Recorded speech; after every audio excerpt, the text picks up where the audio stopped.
I'm a first-year resident at the local hospital, so I often work long hours and I'm always sleep-deprived. I do make decent money, if not nearly as much as a licensed doctor, but on account of student loans, I live in a crappy apartment. The bedroom of this apartment is tiny, and the only spot for my dresser is immediately to the right of the entrance. It's just a bit too long for the space, so the door only opens halfway before it starts pressing against the corner of the dresser, and it makes an awful splintering noise when you've gone too far. This happened often enough in my first month here that I've already left some big dimples in the wood. Outside, the bathroom is down the hall on the left, and the living room is to the right. The hallway is just wide enough for the bedroom door, with a couple of inches of leeway on either side for the frame. Why is this important? About 2 weeks ago, the door to my bedroom moved. I'm not sure how else to describe it. I had just worked my second 30-hour shift in 3 days, and after 4 hours of sleep, I was getting up for another one. When I pulled open the bedroom door, something struck me as off, and it took me a minute to realize what it was.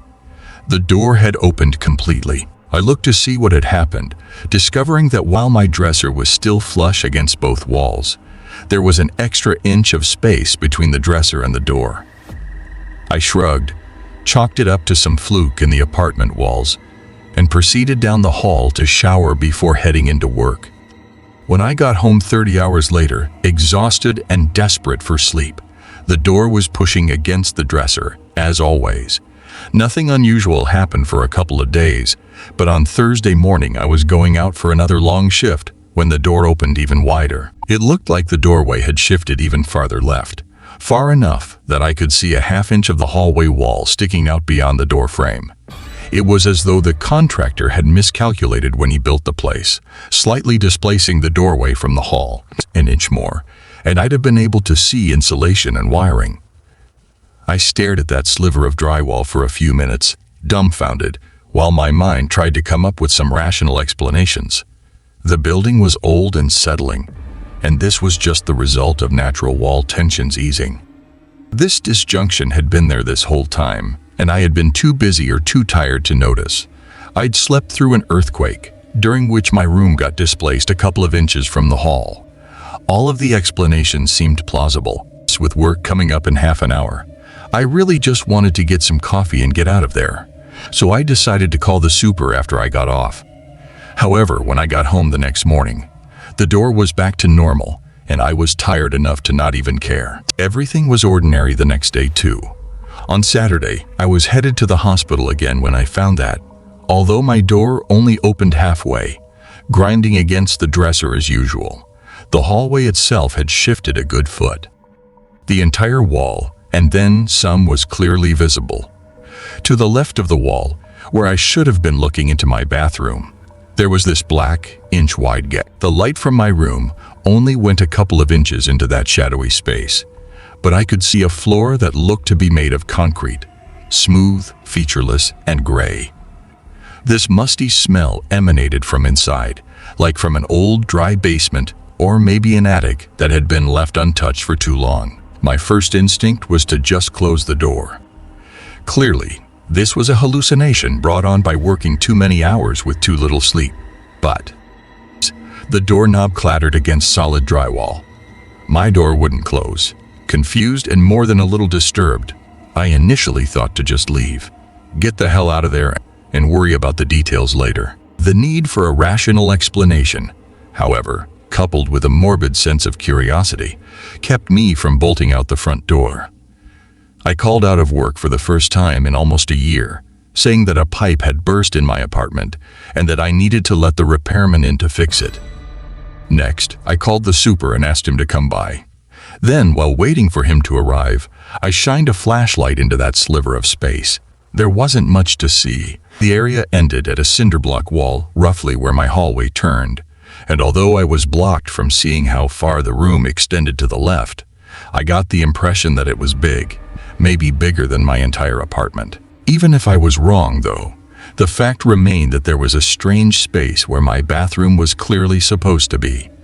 I even looked to be sure. Everything looked perfectly ordinary in my bathroom. The super arrived less than half an hour later, but in the time it took for me to answer the door and escort him back to my room, everything had gone back to normal. As you can imagine, I got pretty agitated, even frantic.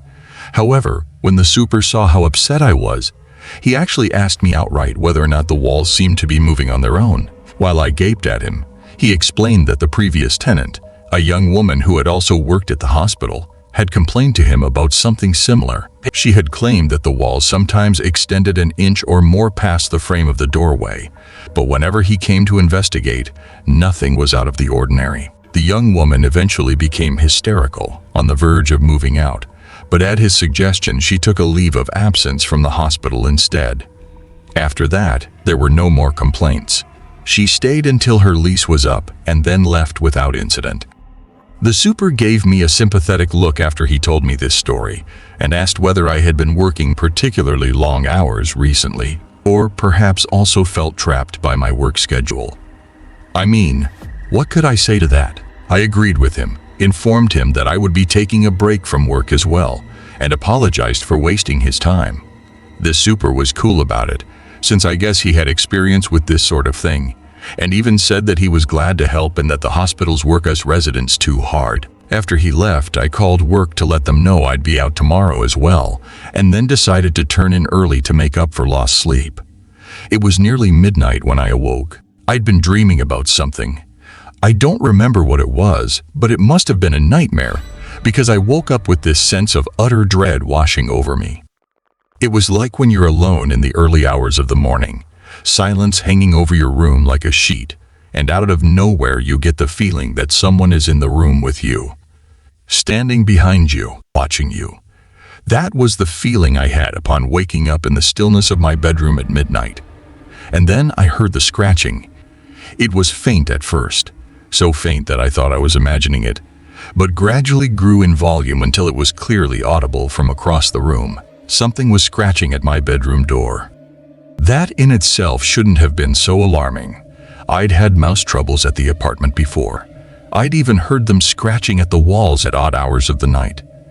After the events of the previous days, however, the sound jolted me awake, that sense of dread deepening into real fear. I slowly got out of bed and tiptoed toward my door.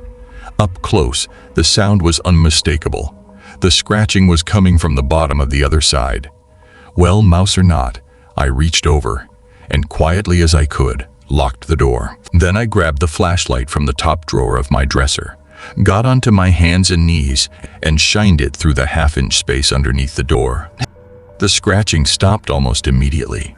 Then something reached in through the bottom of the door.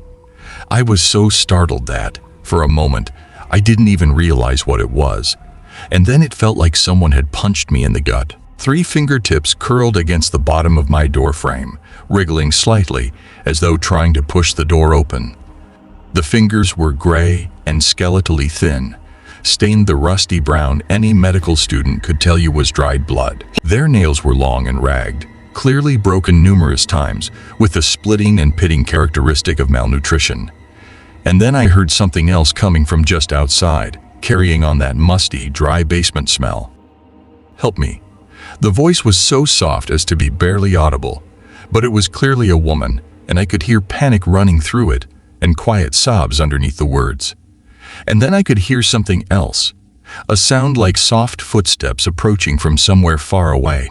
And all the while, the voice continued whispering, never growing any louder but getting more urgent and more rapid. "Help me, please, please, please help me. It's coming.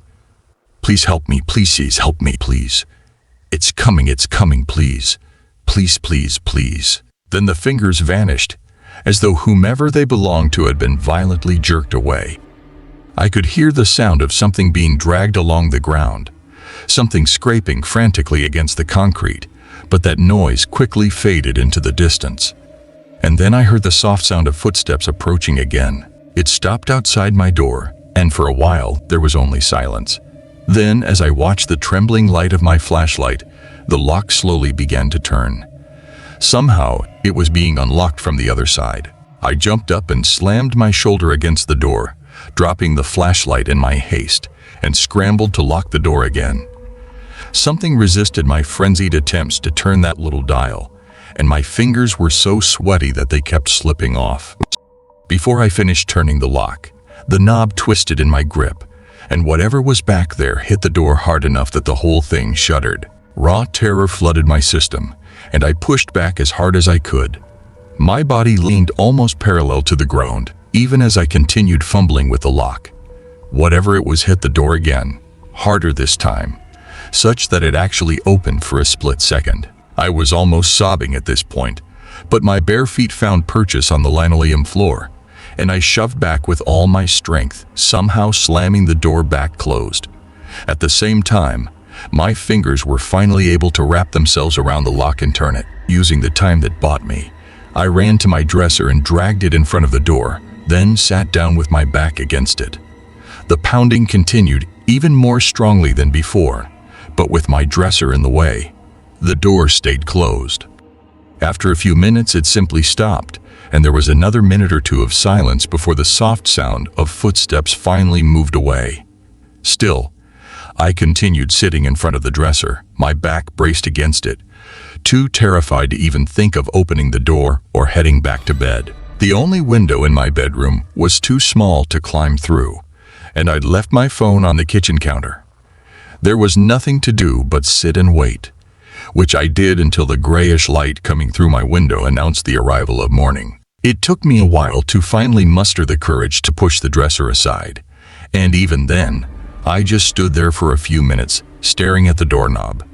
In the end, the need to know overcame the fear of the unknown, and I pulled the door open just a crack. My hallway sat outside as always, with no sign that anything was unusual. Even the other side of the door was pristine, with no evidence that any violence had been directed toward it during the evening. With the door halfway open and pressing against the dresser as usual, I slipped outside the bedroom and into the hallway, my heart pounding even though I was already doubting my own mind. Could it all have been just a nightmare? Had I suffered a psychotic episode in the middle of the night, terrified of nothing more than a mouse scratching at my bedroom door? Did I spend the entire night camped out in front of my dresser on account of a hallucination? As I stood there doubting, I let my bedroom door close behind me, and my nostrils filled with that dusty basement smell. I ran. I took off into the hallway, practically clawing against the wall as I dashed for the living room and tore the front door open when I got there. Just before I launched myself outside, I heard the splintering noise of my bedroom door pressing against the back corner of my dresser. It's been over a week. I haven't gone back. Not for my things, my clothes, or anything else. I'm crashing on a friend's living room couch instead. He brings me takeout when he comes home from work.